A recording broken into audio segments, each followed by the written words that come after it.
Thank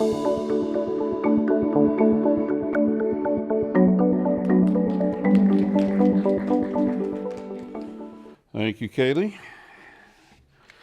All right, before we get started, going to make sure I fully admit my biases. On that wonderful plaque back there is my third great grandfather and my fourth great uncle. And on that plaque on the other side of the building is my first cousin 5 times removed, AKA that fourth great uncle's son was with the baggage over in Harrisburg. So if you get a chance afterwards, you'll hear me talk about Jesse Walling and William Williams. That's the 2 names on the plaque back there, and John C. Walling on the other one. So, all right, today's topic, change the slide here. Turning service into opportunity, the San Jacinto land bounties and progress. You might say, oh my gosh, why did we show up to hear about land? Well, land was the thing that the Republic had. It did not have cash. So to entice soldiers to serve in the Republic military, both the Navy and of course the Army, it could promise land. It couldn't promise prompt payment in dollars of any sort. There's only one trick to that.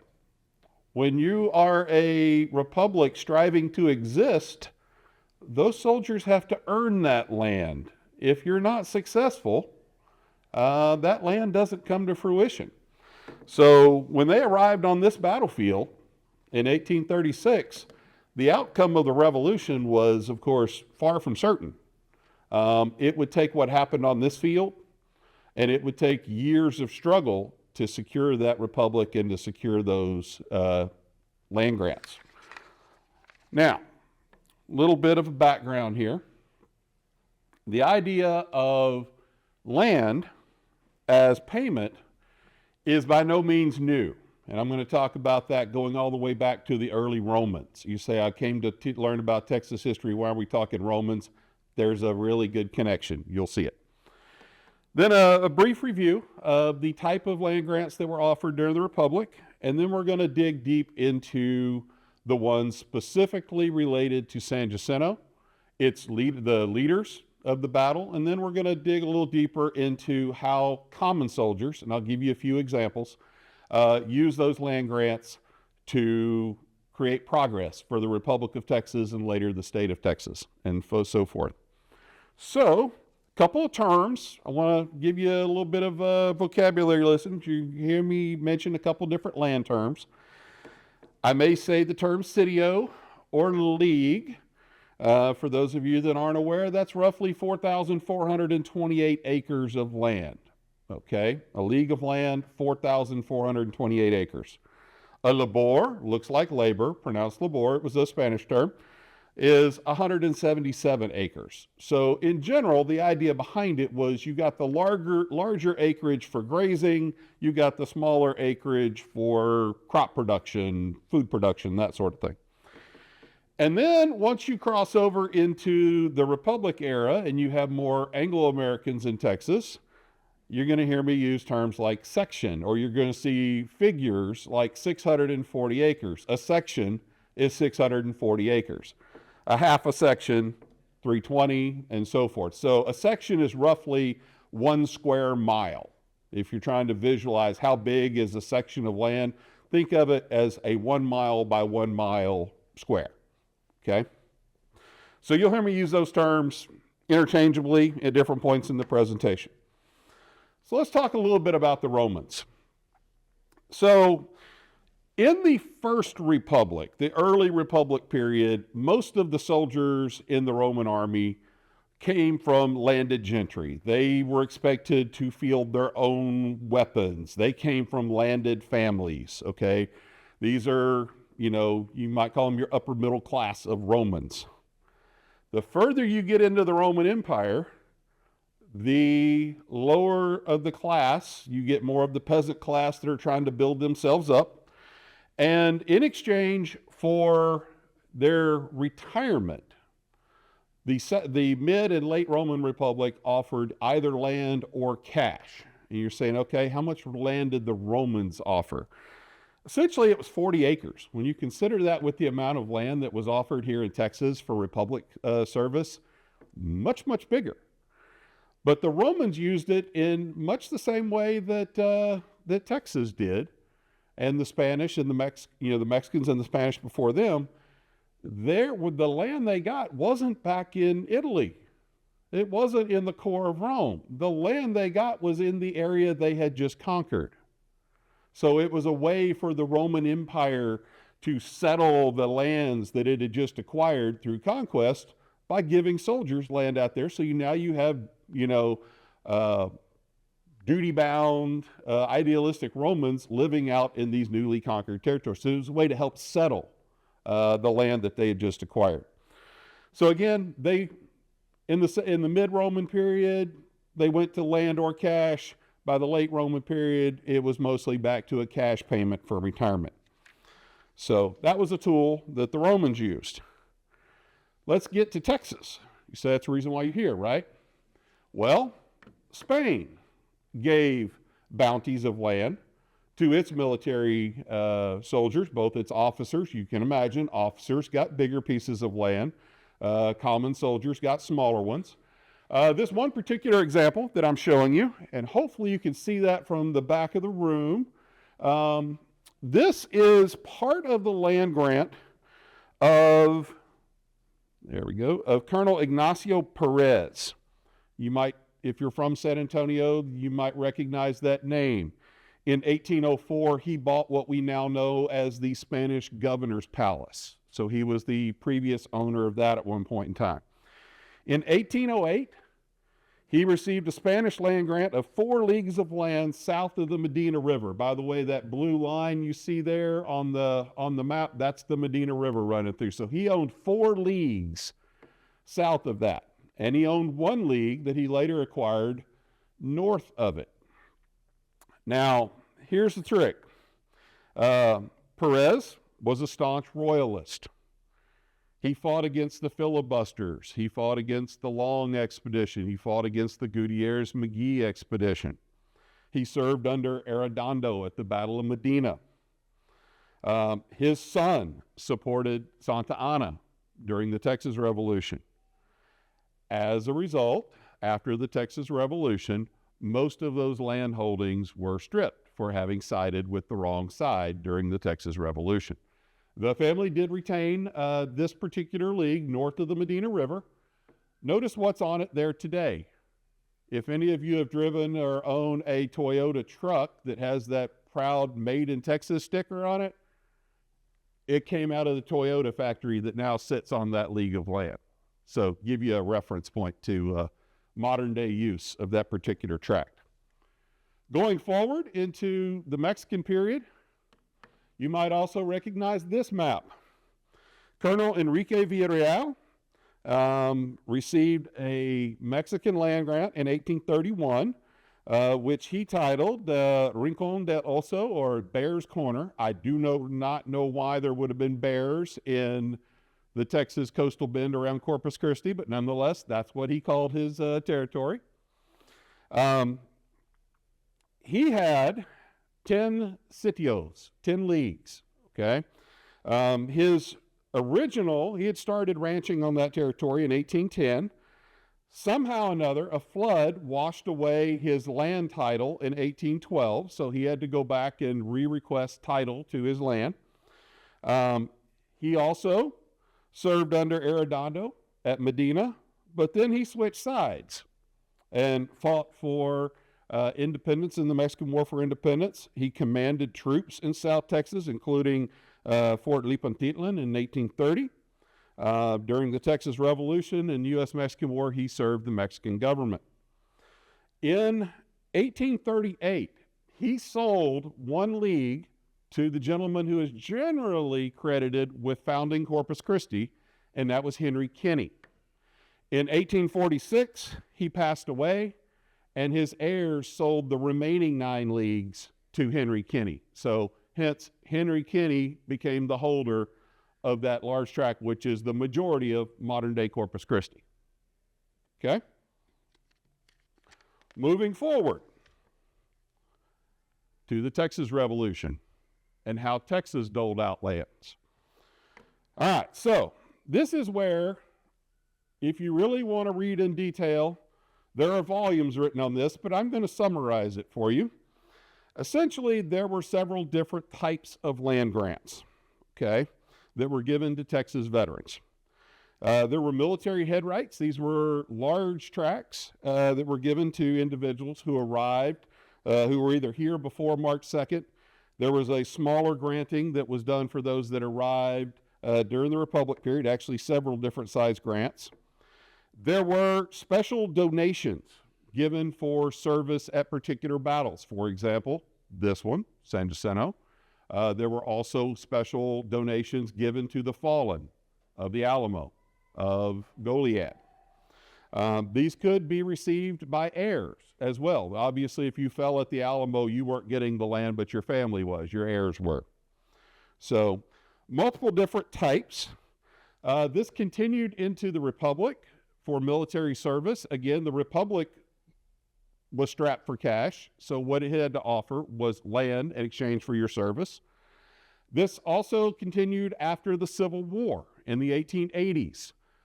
It was decided that many heirs, especially widows of soldiers from Texas who fought in the Civil War and perished, that there needed to be some sort of support for those. So there were programs for indigent veterans and widowed heirs to receive Texas land grants. Okay. A few examples of sort of the quantities of these. For example, notice the one I have there on the screen. That's an example of one of those. That is for Crockett's heirs. They received several grants related to his arrival, but this was specifically for him having fallen at the Alamo, 640 acres. This donation actually ended up being in Zavala County, out west of Crystal City, if anybody's familiar with where Crystal City is down South Texas. Elizabeth Crockett and their other heirs received several grants, including the one up in Hood County where she's buried in Acton. She actually resided up there, but she did receive this tract of land. You might be asking, what did they do with them? Okay, you got this tract of land. In most cases, the land was given and it was sold. So it was a resource that you could trade for cash. Now, the San Jacinto donation certificates are a little bit different animal, and I'm going to get to them in a minute. But in most cases, these bounties were an opportunity for them to sell that land and to have those resources available to them, which is what the heirs, Crockett's heirs, did with this particular tract. All right, so I've woven the Alamo into this. All right. One more step forward. This is a tradition that still continues today. The state of Texas isn't giving out land anymore to veterans, but it does have the Texas Veterans Land Board, which makes low interest loans to veterans to be able to purchase land. So there is still a Texas connection to land for Texas veterans.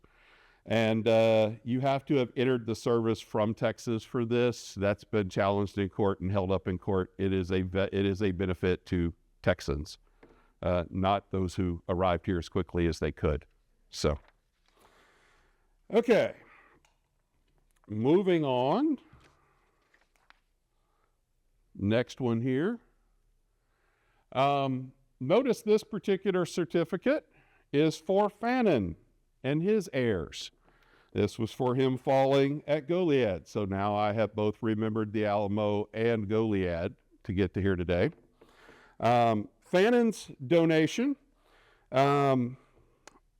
was eventually given in just south of Three Rivers, Texas, along the Nueces River. That's where his 640-acre donation bounty was eventually surveyed out and platted and given to his relatives. Most of the donation certificates, almost all of them were 640 acres. Again, a section. Keep in mind that most of the veterans from the Texas Revolution were also entitled to a larger league land grant, And most of them received service donations as well. And so the way that was divided up was for 3 months of service to the Republic, you were entitled to 320 acres. For 6 months, a section at 640. And if you served more than that, which most of them did, most veterans ended up getting 1,280 acres. So 2 sections of land. So if you go through the land records, that tends to be what you find. Most of them are getting 1,280 acres for their service to the Republic. Okay, let's talk about some noteworthy individuals related to San Jacinto. Of course, it would be odd if we did not start with the general himself, Sam Houston. This is his land certificate for his San Jacinto donation.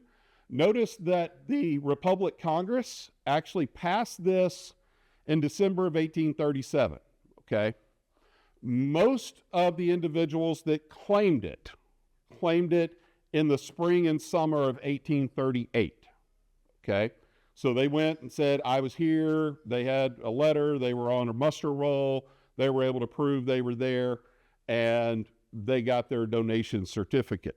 Now, most of them did not actually redeem the certificate until after the Mexican-American War. Actually, only one of the individuals I'm going to talk about today, Edward Burleson, actually claimed his land in 1847. Almost everybody else was either 1848 or the early 1850s. So, 2 reasons for that. Notice this line right here. Okay? They could not sell it. They could not mortgage it. They could lease it. They could rent it to someone. They could allow someone else to live on it and gain rents. But during their life, the actual receiver of this could not sell that property. Now, their heirs could. Obviously, it becomes an asset to your family. But these particular donation certificates, this 640 acres, they had to hold on to. And most of the folks I'm going to mention here today held on to it, and it went to their heirs and passed on later. Only one of the individuals, and this happens a little more as you get down into the rank and file, most of the individuals, only one of them actually lived on their 640 acre donation, and I'll cover that later on in the presentation. But this was unusual. This wasn't like the service bounties. The service bounties, you could sell that thing immediately. Your land grant for being here during the Republic period, you could turn that around and sell the paper, okay? That was a negotiable thing. You could sell that right off. This, you couldn't.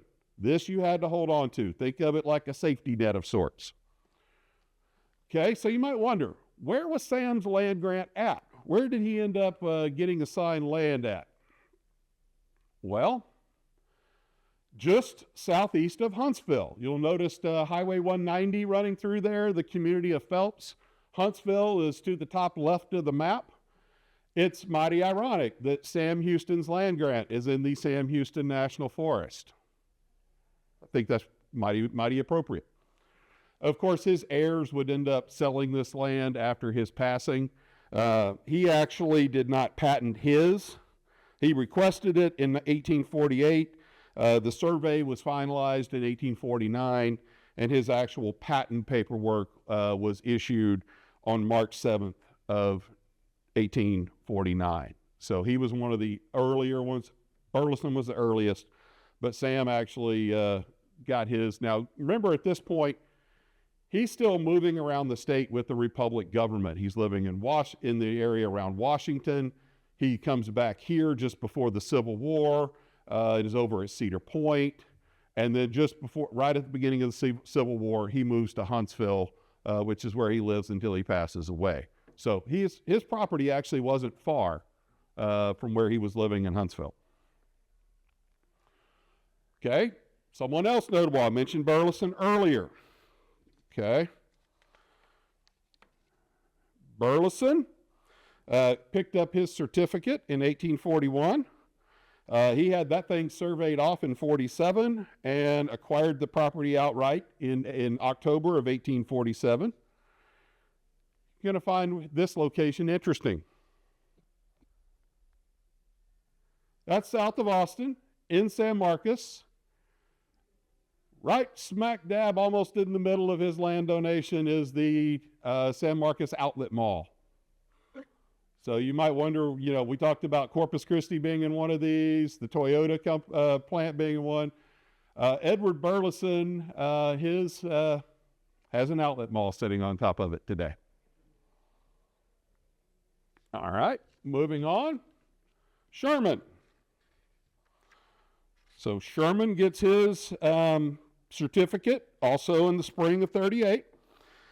He finally requests to have the land surveyed in 1844. That survey was finalized in February of 45, and he had full outright title by July of 1847.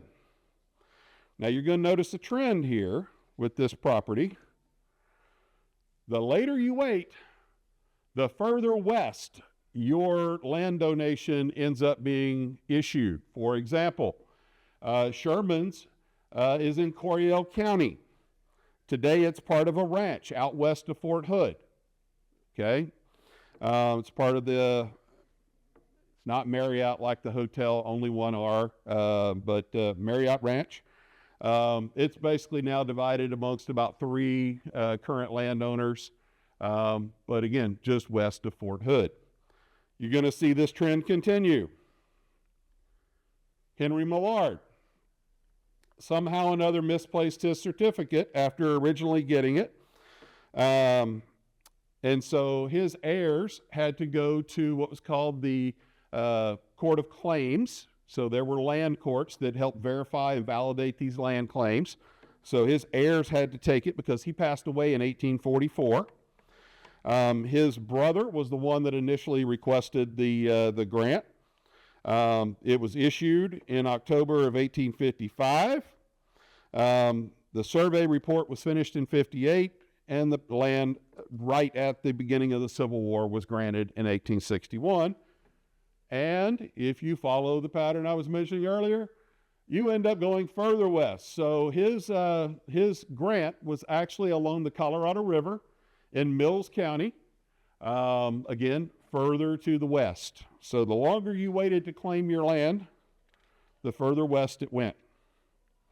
Matter of fact, if you're familiar with the area south of Brownwood and so forth, Pecan Bayou flows into the Colorado River just off of Screen right there. So that gives you a reference kind of where along the Colorado River that happens to be. But that was where his 640 acres were surveyed off at. So on to our next one. Those of you that are familiar with Texas Revolution history and its characters might have no hard time at all believing the story I'm about to tell you, and that is of Mirabeau Lamar. So evidently, Lamar had his issued in May of 1838, which he lost somehow in Austin. Don't know the circumstances about how he lost it. In order to go to the Court of Claims and get a duplicate, he had to publish in the Austin newspaper asking if anyone had found it. There's actually in the land files in his request for a duplicate is a copy of the little blurb from the classified saying, hey, I lost my certificate. Has anybody found it? Of course, no one turned it in yet. And so he was issued a duplicate in January of 1857. That land was then surveyed off in December of 1860, and he had full title to it by 1862. The only problem is that full title went to his heirs because he passed away in 1859. And lo and behold, a gentleman who I want to know more about by the name of M.M. Potter tried to submit that original certificate in 1860 to have it summarily rejected by the land office. Not sure how he ended up in possession of Lamar's original certificate, but nonetheless, he tried to cash it in. So where did Lamar's heirs end up with property at? Up near Wichita Falls in Archer County, just below the diversion lake on the Wichita River. Obviously, that would have been a nice piece of property for farming and so forth with a river running through it. But nonetheless, again, we go further and further west. This is where Lamar's heirs ended up with his property. It's, for those of you that have done much study on Lamar, the fact that he managed to lose an important document like that isn't that surprising. He was a little haphazard at times. Okay, let's take this down a level. We talked about the leadership at San Jacinto. How about we talk about the rank and file? All right, Jesse Walling, who many refer to him as Colonel Jesse Walling, though at San Jacinto he was, as Crockett described himself, a high private. He actually had been a colonel in the Mississippi militia before coming to Texas. He's a veteran of the War of 1812, served in the Tennessee militia there. As I mentioned before, fourth great grand uncle. He is the only one of the ones I'm looking at today that actually lived on his 640 acre land grant. Many of the privates and rank and file, they did live on their property. A lot of them requested it as soon as possible. Usually, though, they had the larger piece of property in the form of their league, or third of a league if they were unmarried men, that they received as a land grant. So this was a smaller piece of property usually. We'll talk about where this was here in just a moment, because I'll go into more detail. But there it is. For those of you familiar with it, this is just south of Longview. Martin Lake is further down to the right. Lake Cherokee is up there. Well, I'll come back to this in just a moment. So, okay. Next one. John C. Walling, his son, who was 15 at the time of the battle, turned 16 later that summer. He was with the baggage over in Harrisburg, guarding the baggage. His was issued in June of 1838. Matter of fact, him and his dad got them like a day apart, so they were both in Houston to pick up their land grant paperwork. He had his surveyed off in 1849, and the patent issued in 1850. And his and Jesse's were both pretty close to each other, although his was down in Cherokee County, not far. It's literally like 15, 18 miles up, but it is just across in Cherokee County. So that's where his 640 acres was surveyed off at. All right, moving on. William F. Williams, his certificate. His certificate was issued. He claimed it he claimed his a little bit later. He claimed it in March of 1848. So he wasn't right there waiting in Houston in 1838 to pick him up. He didn't claim his until later. His survey was taken care of in 1854, and his patent to his land was granted in 1857. And again, if you wait, your land's going to be out west, and so is his, is in Wichita County. You'll notice on the top left-hand side of the screen, if you're familiar with Shepherd Air Force Base north of Wichita Falls, that blue rectangle there is where his property was along the Wichita River. Okay, so let's talk a little bit about how these individuals converted their land grants into progress. Okay, I mentioned a lot of them sold their regular service bounties and their land grants for cash. These they had to hold on to for a while. Became an asset for their heirs over time. But let's talk about this particular cluster. So, going to do a deep dive into the Walling and Walling family here for you. In the 1830s, they originally arrived. John Walling was the first to arrive in Texas. That was Jesse's younger brother. Officially, he arrived in December of 1833. However, it is believed that he was in the area north of Nacogdoches as late as the 1820s, 1829, possibly 1830. He did make a trip back home to make a baby in 1830-31. based on the births of his children, but there was a big gap there in between those two and then the next one. So he was most likely here when he should not have been, between 1830 and 1833. His brother Jesse arrives in 1834. Much of the rest of his family arrives in 1835. As a matter of fact, his father and three of his younger brothers arrive in December of 1835, right in the midst of the Texas Revolution. They would originally settle mostly around the Nacogdoches area, south and east of Nacogdoches over towards San Augustine. John was the only one who was away from that enclave. His property, which you see in the dark blue up at the top up there, was along the Sabine River.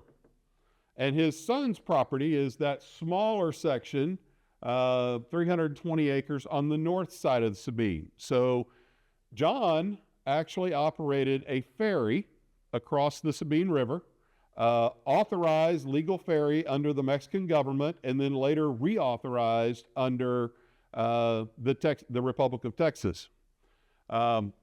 You want to know what the going rate was for a wagon across the Sabine in 1836? Anybody want to take a guess? 15. Oh, no. Inflation had already kicked in some by then.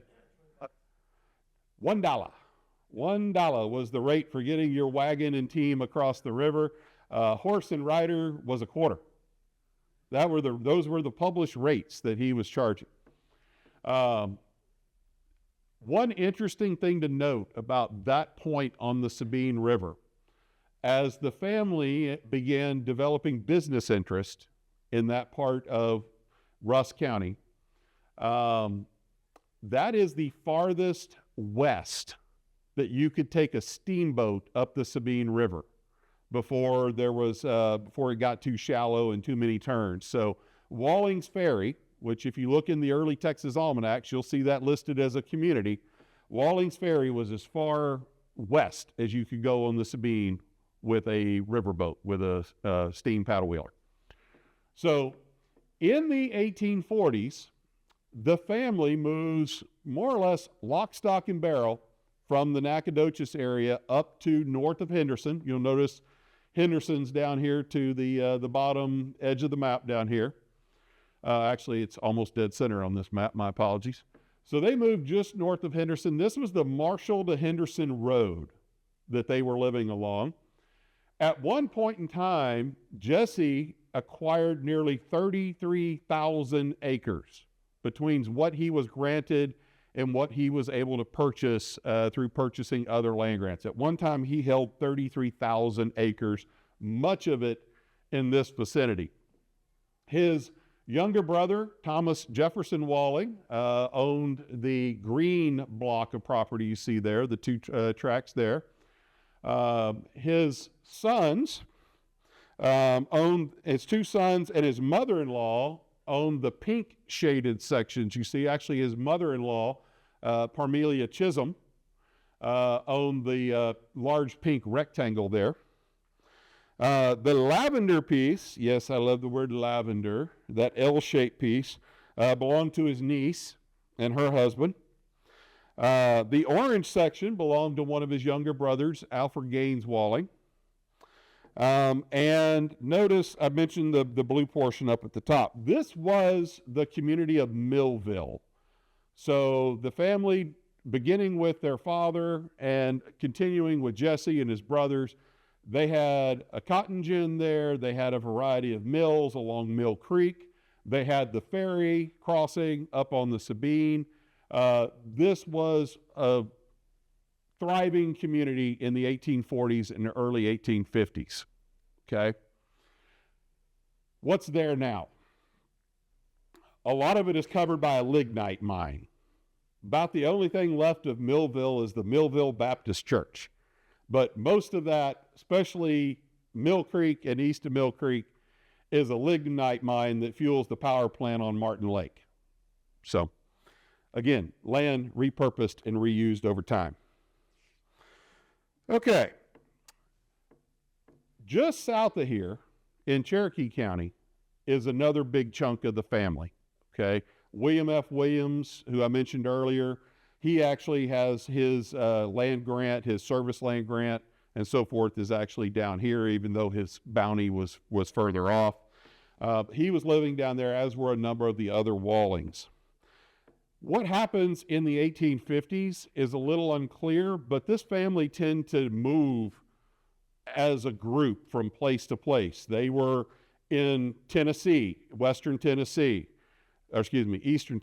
Then they moved down to Mississippi, and then they moved up to Western Tennessee. Then they made the jump to Texas, to Nacogdoches, up to north of Henderson. And then they made the jump over to the area north of Waco, particularly Hill County, that area. A lot of Walling property is under Lake Whitney that you might be familiar with, give you a reference point. So everywhere they went, though, they tended to use that land as a tool to develop a new community, to acquire additional land, and so forth. So with that being said, one final note on Jesse Walling, because one, as I mentioned earlier, I'm biased, and two, I don't think that most people recognize the true nature of an early Texan and his accomplishments. Obviously, he was here with Hayden Arnold's company from Nacogdoches, with Sherman's troops on the East Wing. As you might recall, if you know your battlefield history here, you'll know that Sherman's men were the first to make contact as they came out of the wood line on the Mexican right flank. He went on to serve in the Republic legislature. He served in the early Texas legislature, and then came back and served once again during the Civil War in the Texas legislature. This land, most of what you see on this map, prior to 1839, anybody know who was on this property? Who occupied most of this territory? Want to take a guess?